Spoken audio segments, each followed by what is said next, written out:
Hello friends, welcome back to my channel. ನೀವು ನನ್ನ ಚಾನಲ್ನ ಸಬ್ಸ್ಕ್ರೈಬ್ ಮಾಡ್ಕೊಂಡಿಲ್ಲ ಅಂದರೆ ಈಗಲೇ ಹೋಗಿ ಸಬ್ಸ್ಕ್ರೈಬ್ ಮಾಡ್ಕೊಳ್ಳಿ. ಹಾಗೆ ಇವತ್ತು ನಿನ್ನ ಜೊತೆ ನನ್ನ ಕತೆ ನಾಳೆಯ ಸಂಚಿಕೆಯಲ್ಲಿ ಏನಾಗ್ತಿದೆ ಅಂತ ಹೇಳಿಬಿಟ್ಟು ಈ ವಿಡಿಯೋದಲ್ಲಿ ನೋಡೋಣ. ಅದಕ್ಕಿಂತ ಮುಂಚೆ ಯಾರು ನನ್ನ ಚಾನಲ್ಗೆ ಲೈಕ್ ಕೊಡದೆ ನೋಡ್ತಿದ್ರೆ ಪ್ಲೀಸ್ ಲೈಕ್ ಕೊಡಿ ಫ್ರೆಂಡ್ಸ್.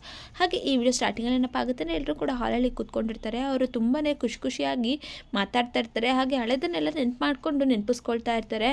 ಕೂತ್ಕೊಂಡಿರ್ಬೇಕಾದ್ರೆ ಸಂಗೀತನಿಗೆ ಭೂಮಿ ಬಗ್ಗೆ ತಿಳ್ಕೊಬೇಕು ಅನ್ನೋ ಒಂದು ಕುತೂಹಲ ಇರುತ್ತೆ. ಭೂಮಿ ನಮ್ಮ ಮನೆಗೆ ಬರೋಕ್ಕೂ ಮುಂಚೆ ಎಲ್ಲಿದ್ಲು, ಹೇಗಿದ್ಲು ಅನ್ನೋದು ನಮಗೆ ಸರಿಯಾಗಿ ಗೊತ್ತೇ ಇಲ್ಲ. ಅವಳು ನಮ್ಮ ಮನೆಗೆ ಬಂದಮೇಲೆ ಅಷ್ಟೇ ಅವಳ ಬಗ್ಗೆ ಅವಳ ಗುಣ ಎಂಥದ್ದು ಅಂತ ಹೇಳಿ ಗೊತ್ತಾಗಿದ್ದು ಅಂತ ಹೇಳಿ ನಮಗೆ ಗೊತ್ತಾಗಿರೋದು. ಮುಂಚೆ ಎಲ್ಲ ಭೂಮಿ ಎಲ್ಲಿದ್ಲು, ಹೇಗಿದ್ಲು ಅನ್ನೋದು ನಮಗೆ ಸರಿಯಾಗಿ ಗೊತ್ತೇ ಇಲ್ಲ ಅಂತ ಯೋಚನೆ ಮಾಡ್ತಾ ಇರಬೇಕಾದ್ರೆ ಮಾಡಿಬಿಟ್ಟು ಭೂಮಿ ನೀನು ಹುಟ್ಟಿದ್ದು ಎಲ್ಲಿ ಅಂತ ಹೇಳಿ ಈ ಕಡೆ ಸಂಗೀತ ಅವರು ಕೇಳ್ತಾ ಇರ್ಬೇಕಾದ್ರೆ ಮನೆಯಲ್ಲ ಅಥವಾ ಹಾಸ್ಪಿಟಲಲ್ಲ, ಯಾವ ಊರಲ್ಲಿ ಹುಟ್ಟಿದ್ದು ಅಂತ ಹೇಳಿ ಈ ಕಡೆ ಸಂಗೀತ ಅವರು ಭೂಮಿನ ವಿಚಾರಿಸ್ತಾ ಇರ್ತಾರೆ. ಈಗ ಭೂಮಿಗೆ ಒಂದು ಕ್ಷಣ ಶಾಕ್ ಆಗುತ್ತೆ. ಯಾಕೆ ಅಂತಂದರೆ ಅವಳು ಹುಟ್ಟಿದ್ದು ಎಲ್ಲಿ ಅಂತಲೇ ಅನ್ನೋದು ಅವಳಿಗೇನೆ ಗೊತ್ತಿರೋದೇ ಇಲ್ಲ. ಅವಳು ಈ ಕಡೆ ಭಾಗ್ಯಮ್ಮನ ಮಗಳು ಅನ್ನೋದು ಅವಳಿಗೆ ಗೊತ್ತು ಅಷ್ಟೇ. ಆದರೆ ನನ್ನ ಅಪ್ಪ ಅಮ್ಮ ಯಾರು, ನಮ್ಮ ಅಪ್ಪ ಅಮ್ಮ ಎಲ್ಲಿದ್ದಾರೆ, ನನ್ನ ಹೆತ್ತವರು ಯಾರು, ನನ್ನವರು ಯಾರು, ನನ್ನ ಊರು ಯಾವುದು, ಎತ್ತಿದ್ದು ಎಲ್ಲಿ, ಹಾಸ್ಪಿಟಲಲ್ಲ ಅಥವಾ ಮನೆಯಲ್ಲ, ನಾನು ಹುಟ್ಟಿದ್ದು ಎಲ್ಲಿ ಅನ್ನೋದೇ ಭೂಮಿಗೆ ಸ್ವಲ್ಪನೂ ಕೂಡ ಗೊತ್ತಿರೋದಿಲ್ಲ. ಆಗ ಅವಳು ಇನ್ನೇನು ನಾರ್ಮಲ್ ಆಗಿ ಹಾಸ್ಪಿಟಲಲ್ಲೇ ಇಲ್ಲ ಮನೇಲಿ ಎರಡರಲ್ಲಿ ತಾನೇ ಹುಟ್ಟೋದಕ್ಕೆ ಸಾಧ್ಯ ಅಂತ ಹೇಳಿಬಿಟ್ಟು ನಾನು ಮನೇಲೇ ಹುಟ್ಟಿದ್ದು ಅಂತ ಹೇಳಿ ಈ ಕಡೆ ಭೂಮಿ ಹೇಳಿಬಿಟ್ಟು ಭೂಮಿ ಹೇಳ್ತಾ ಇರ್ತಾಳೆ. ಹೌದಾ ಭೂಮಿ, ನಿನ್ನ ಮನೇಲಿ ಹುಟ್ಟಿದ್ದ ನೀನು ಅಂತ ಹೇಳ್ಬಿಟ್ಟು ಈ ಕಡೆ ಸಂಗೀತ ಅವರು ಆಶ್ಚರ್ಯದಲ್ಲಿ ಕೇಳ್ತಾ ಇರ್ಬೇಕಾದ್ರೆ ಅವರು ಕೂಡ ಅಷ್ಟೇ ಆಶ್ಚರ್ಯದಿಂದ ಕೇಳ್ತಾ ಇರ್ತಾರೆ. ಆಗ ಹೇಳಿ ಭೂಮಿ ಅಂತ ಹೇಳ್ತಾ ಇರ್ತಾಳೆ. ಭೂಮಿ ಒಂದು ಮಾತಲ್ಲಿ ನಡುಕ ಕಾಣಿಸ್ತಾ ಇರುತ್ತೆ. ಭೂಮಿ ಹೇಳ್ತಾ ಇರೋ ಮಾತು ಅದು ನಿಜನಾ ಸುಳ್ಳ, ಅವಳ ಧ್ವನಿಲಿ ಏನೋ ಏರುಪೇರುಗಳು ಗೊತ್ತಾಗ್ತಾ ಇರುತ್ತೆ. ಅದನ್ನೆಲ್ಲ ನೋಡ್ತಾ ಇರುವಂಥ ಅಜಿತ್ ಕೂಡ ಅದನ್ನು ನಿಂತ್ಕೊಂಡು ಅಲ್ಲೇ ಅಬ್ಸರ್ವ್ ಮಾಡ್ತಾ ಇರ್ತಾನೆ. ಆಗ ಭೂಮಿ ನಿಜಾನೇ ಹೇಳ್ತಿದ್ದಾಳ ಇಲ್ಲ ಏನು ಸುಳ್ಳು ಹೇಳ್ತಿದ್ದಾಳ, ಮನೇಲೇ ಹುಟ್ಟಿದ್ಲಾ ಅಥವಾ ಹಾಸ್ಪಿಟಲಲ್ಲೇ ಹುಟ್ಟಿದ್ಲಾ ಅಂತ ಹೇಳಿಬಿಟ್ಟು ಅಜಿತ್ ಕೂಡ ಡೌಟ್ ಇಂದನೇ ಭೂಮಿನ ಮತ್ತೆ ಪ್ರಶ್ನೆ ಮಾಡ್ತಾ ಇರ್ತಾನೆ.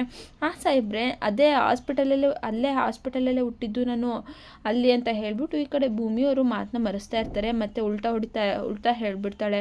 ಅವಾಗಲೇ ಸಂಗೀತ ಅವರು ಕೂಡ ಕೇಳಿದಾಗ ಮನೇಲಿ ಅಂತ ಹೇಳ್ದಂಥ ಭೂಮಿ ಸಡನ್ನಾಗಿ ಮತ್ತೆ ಹಾಸ್ಪಿಟಲಲ್ಲಿ ಅಂತ ಹೇಗೆ ಹೇಳಿದ್ಲು ಅಂತ ಹೇಳ್ತಾ ಇರ್ತಾಳೆ. ಈ ಮಾತನ್ನು ಕೇಳಿಸ್ಕೊಂಡಂಥ ಅಜಿತ್ಗೆ ಇನ್ನು ಡೌಟ್ ಶುರುವಾಗಿರುತ್ತೆ. ಅವನ ಅನುಮಾನಕ್ಕೆ ಇನ್ನೂ ಜಾಸ್ತಿ ಅನುಮಾನ ಶುರುವಾಗ್ತಾ ಇರುತ್ತೆ, ಆಗೋಗಿರುತ್ತೆ.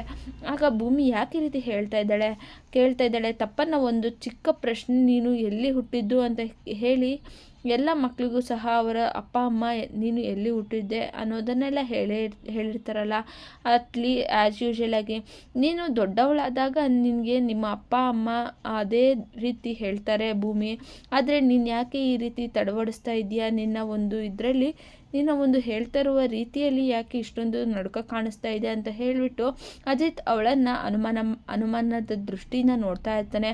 ಹಾಗೆ ಭೂಮಿ ಒಂದ್ಸಲ ಹೀಗೆ ಅಂತ ಹೇಳಿರೋ ಮಾತು ಅಜಿತ್ನ ತಲೆಯಲ್ಲಿ ಗಟ್ಟಿಯಾಗಿ ಕೂತ್ಕೊಂಡ್ಬಿಟ್ಟಿರುತ್ತೆ. ಅವನು ರೂಮ್ಗೆ ಬಂದು ಭೂಮಿ ಯಾಕೆ ಈ ರೀತಿ ಸುಳ್ಳು ಹೇಳಿದ್ಲು, ಅಲ್ಲ ಗೊತ್ತಿದೆ ಅಂತ ಹೇಳಬೇಕು, ಇಲ್ಲ ಗೊತ್ತಿಲ್ಲ ಅಂತ ಹೇಳಬೇಕು, ಎರಡನ್ನೂ ಬಿಟ್ಬಿಟ್ಟು ನಾನು ಹಾಸ್ಪಿಟಲ್ ಹುಟ್ಟಿದೆ ಮತ್ತು ಮನೇಲಿ ಹುಟ್ಟಿದೆ ಅಂತ ಭೂಮಿ ಯಾಕೆ ಸುಳ್ಳು ಹೇಳಿದ್ಲು, ಭೂಮಿ ಹುಟ್ಟಿದ್ದು ಎಲ್ಲಿ ಅಂತ ಹೇಳಿ ಅವಳಿಗೆ ನಿಜವಾಗ್ಲೂ ಗೊತ್ತಿಲ್ವಾ, ಭಾಗ್ಯಮ್ಮನ ಮಗಳೇನಾ ಅಂತ ಹೇಳಿಬಿಟ್ಟು ಅಜಿತ್ಗೆ ಯೋಚನೆ ಮಾಡ್ತಾ ಕೂತ್ಕೊಂಡಿರ್ಬೇಕಾದ್ರೆ ಅಲ್ಲಿಗೆ ಬಂದಂಥ ಭೂಮಿ ಅಲ್ಲಿಗೆ ಬರ್ತಾಳೆ. ಸಾಹೇಬ್ರೆ ಅಂತ ಹೇಳಿಬಿಟ್ಟು ಅಂದ್ಕೊಂಡು ಬರ್ತಾ ಇರ್ತಾಳೆ. ಭೂಮಿ ಬರ್ತಾ ಇರಬೇಕಾದ್ರೆ ಆ ಕಡೆ ಭೂಮಿ ಅಂತ ಅಂದ್ಕೊಂಡು ಈ ಕಡೆ ಭೂಮಿ ಕಡೆ ತಿರುಗಿ ಅಜಿತ್ ಕೂಡ ನೋಡ್ತಾ ಇರ್ತಾನೆ.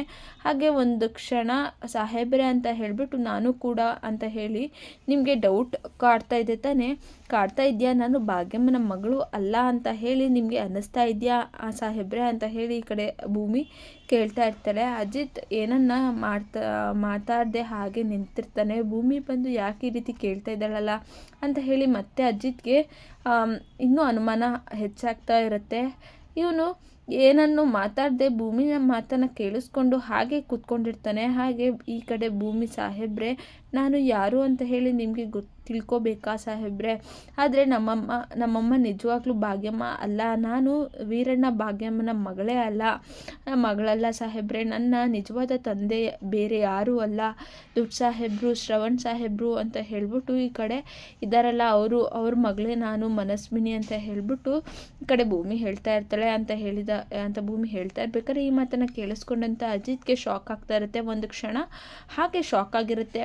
ಭೂಮಿ ಯಾಕೆ ಹೀಗೆ ಹೇಳ್ತಿದ್ದಾಳಲ್ಲ, ನೀನು ಇಷ್ಟು ದಿನ ಎಲ್ಲಿದ್ದೆ, ಇಲ್ಲೇ ಇದ್ಕೊಂಡು ನಾನೇ ಮನಸ್ವಿನಿ ಅಂತ ಹೇಳೋದಕ್ಕೆ ನಿನಗೆ ಏನಾಗಿತ್ತು, ಯಾಕೆ ಎಲ್ಲರ ಮುಂದೆ ಸತ್ಯನ ಮುಚ್ಚಿಟ್ಟು ಹೀಗೆ ಇವಾಗ ಹೇಳ್ತಾ ಇದೆಯಲ್ಲ ನೀನು, ಏನು ಭೂಮಿ ನೀನು ನಂಬುವಂಥ ಸತ್ಯನ ಇದು ಅಂತ ಹೇಳಿ ಈ ಕಡೆ ಅಜಿತ್ ಮತ್ತೆ ಜೋರಾಗಿ ಕೇಳೋದಕ್ಕೂ ಶುರು ಮಾಡ್ತಾನೆ.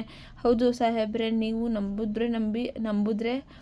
ನಂಬಿ ಇಲ್ಲ ಅಂದರೆ ಬಿಡಿ, ಆದ್ರೂ ಸತ್ಯ ಅಷ್ಟೇ ನನಗೆ ಹೇಳುವಂಥ ಒಂದು ಸನ್ನಿವೇಶ ಬಂದಿರಲಿಲ್ಲ ಸಾಹೇಬ್ರೆ. ನಾನು ಶ್ರವಣ್ ಮಗಳು ಭೂಮಿ ಅಲ್ಲ ಮನಸ್ವಿನಿ ಅನ್ನೋ ಸತ್ಯ ನನಗೂ ಕೂಡ ಹೀಗೆ ಗೊತ್ತಾಗಿದ್ದು ಇವಾಗ ಅಷ್ಟೇ. ಮೊನ್ನೆ ಸಂಗೀತಮ್ಮ ಬಂದು ಒಂದು ನನ್ನ ಕೈಗೆ ಒಂದು ಫೋಟೋನ ಕೊಟ್ಟರು. ಆ ಫೋಟೋ ನನ್ನ ಹತ್ರ ಇತ್ತು ಸಾಹೇಬ್ರೆ. ನಾನು ಕಾಣೆ ಆದಾಗ ಇದ್ದಂಥ ಹೇಗಿದ್ದೆ ಅನ್ನೋ ಒಂದು ಫೋಟೋನ ಸಂಗೀತಮ್ಮ ನನಗೆ ಕೊಟ್ಟರು. ಈಗ ಆದರೆ ನಾನು ವೀರಣ್ಣ ಮತ್ತು ಭಾಗ್ಯಮ್ಮನ ಮನೆಯಲ್ಲಿ ಇದ್ದಾಗ ನಾನು ಹೇಗಿದ್ದೆ, ಯಾವ ರೀತಿ ಇದ್ದೆ ಅನ್ನೋ ಒಂದು ಫೋಟೋನು ಕೂಡ ನನ್ನ ಹತ್ರ ಇದೆ ನೋಡಿ ಸಾಹೇಬ್ರೆ. ನೋಡಿ ಇಲ್ಲಿ ಇದು ನಾನು ಭಾಗ್ಯಮ್ಮನ ಜೊತೆಯಲ್ಲಿ ಇದ್ದಂಥ ಫೋಟೋ, ಹಾಗೆ ಇದು ಈ ಮನೆಯಲ್ಲಿ ಇದ್ದಂಥ ಫೋಟೋ, ಕಾಣೆ ಆಗೋದಕ್ಕಿಂತ ಮುಂಚೆ ಇದ್ದಂಥ ಫೋಟೋ, ಇವೆರಡರಲ್ಲಿ ಏನಾದರೂ ನಿಮಗೆ ವ್ಯತ್ಯಾಸ ಕಾಣಿಸ್ತಾ ಇದೆಯಾ ಸಾಹೇಬ್ರೆ ಹೇಳಿ, ಇದೆ ಅಲ್ವಾ ನಾನು ಅಂತ ಹೇಳಿಬಿಟ್ಟು ಈ ಕಡೆ ಭೂಮಿಯವ್ರು ಹೇಳ್ತಾ ಇರ್ತಾಳೆ. ಈ ಭೂಮಿಗೂ ಕೂಡ ಈಗಷ್ಟೇ ಗೊತ್ತಾಗಿರುತ್ತೆ ನಾನೇ ಶ್ರವಣ್ ಮಗಳು ಅನ್ನೋ ಒಂದು ಸತ್ಯನ ಈಗ ತಿಳ್ಕೊಂಡಿರ್ತಾಳೆ ಮನಸ್ವಿನಿ ಅಂತ ಹೇಳಿ. ಈ ಮಾತನ್ನು ಕೇಳಿಸ್ಕೊಂಡಂಥ ಅಜಿತ್ಗೆ ತುಂಬಾ ಶಾಕ್ ಆಗ್ತಾ ಇರುತ್ತೆ.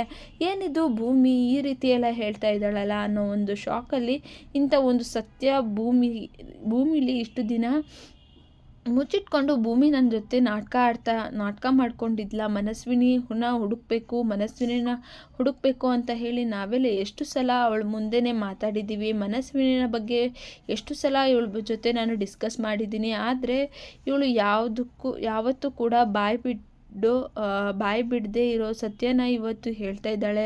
ಅದರಲ್ಲೂ ನನಗೆ ಈಗಷ್ಟೇ ಗೊತ್ತಾಯಿತು ಅಂತ ಹೇಳ್ತಾ ಇದ್ದಾಳೆ. ಇದನ್ನು ನಾನು ಯಾರಿಂದ ಸತ್ಯನ ತಿಳ್ಕೋಬೇಕು ಅಂತ ಹೇಳಿ ಅಜಿತ್ ಕೂಡ ಯೋಚನೆ ಮಾಡ್ತಾ ಇರಬೇಕಾದ್ರೆ ಸಡನ್ನಾಗಿ ನೆನಪಾಗೋದೆ ಭಾಗ್ಯಮ್ಮನ ಕಡೆ ಹೋದರೆ ನನಗೆ ಎಲ್ಲ ಥರನ ಕ್ಲೂಗಳು ಸತ್ಯ ಕೂಡ ಗೊತ್ತಾಗತ್ತೆ ಅಂತ ಹೇಳಿಬಿಟ್ಟು ಅಜಿತ್ ಕೂಡ ಹೇಳ್ತಾ ಇರ್ತಾರೆ. ಹಾಗೆ ಸರಿಯಾದ ವ್ಯಕ್ತಿ ಅಂತಂದರೆ ಭಾಗ್ಯಮ್ಮನೇ.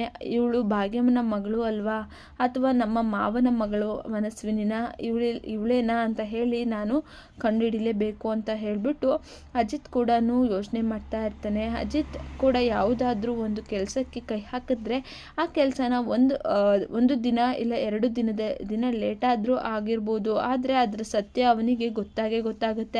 ಈಗಲೂ ಕೂಡ ಅಜಿತ್ ಈ ಒಂದು ಸತ್ಯನ ಪತ್ತೆ ಹಚ್ತಾನ ಇಲ್ವಾ ಅನ್ನೋದೇ ನಮಗೆ ಕಾದು ನೋಡಬೇಕಾಗಿರುತ್ತೆ ಫ್ರೆಂಡ್ಸ್.